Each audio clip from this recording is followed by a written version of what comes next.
Fatal Ties, based on a true story.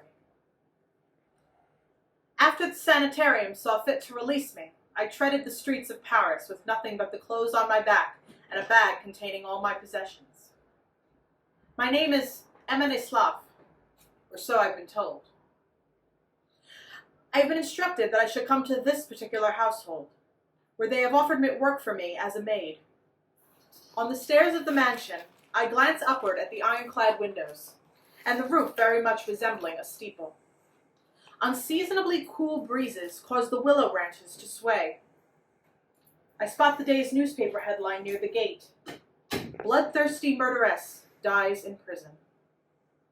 And so I knock on the front door, and am met with silence.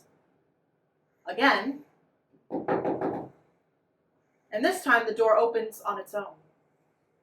As I step in, the floorboards crack under my feet. It is clear that this house has been around for quite some time. It would appear as though nobody is... The door! Ah, you must be Mademoiselle Neslav. Are you the lady of the house? Gracious, no. I'm the cook. But the master mentioned that you would be arriving today. He and his daughter are currently on holiday, so I guess it's up to me to get you situated. Come, we'll discuss it over tea in the kitchen. I follow her. We walk through the east wing, where I spot a most peculiar shelf. Perfume bottles, madame? What did you say? Does the master's daughter collect perfume bottles?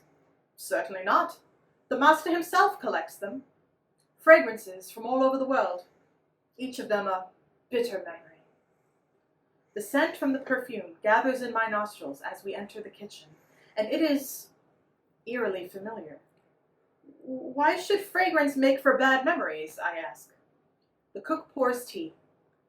The master had a wife once, you know, and another daughter. What happened to them? Dead. Slaughtered like livestock. Only worse, because their very eyes had been gouged into hollow nothingness. And if he hadn't been out of the house with his other child, they too would have met the same fate. Naturally, I want to know who would commit such a thing. Your predecessor, she replies simply. The most wicked of servants, Christine Papin. Christine's sister Leah took part in the crime as well, but she was, quite frankly, just as much of a victim. You see, Christine was a psychopathic puppeteer until the very end. And before I know it, night has fallen. I retire to my new room in preparation for the day of work ahead. All of a sudden, something slides under my door. Picking it up, I notice that it is a torn page from the day's newspaper. Bloodthirsty murderess dies in prison. Christine Papin, maidservant to one of France's wealthiest families, murdered. The woman and her eyes, Leah Papin, whereabouts unknown, unbridled evil.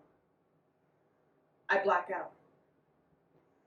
The cook had told me that there was a knife under my mattress, placed there for protection. When I awaken, however, the blade is in my hand.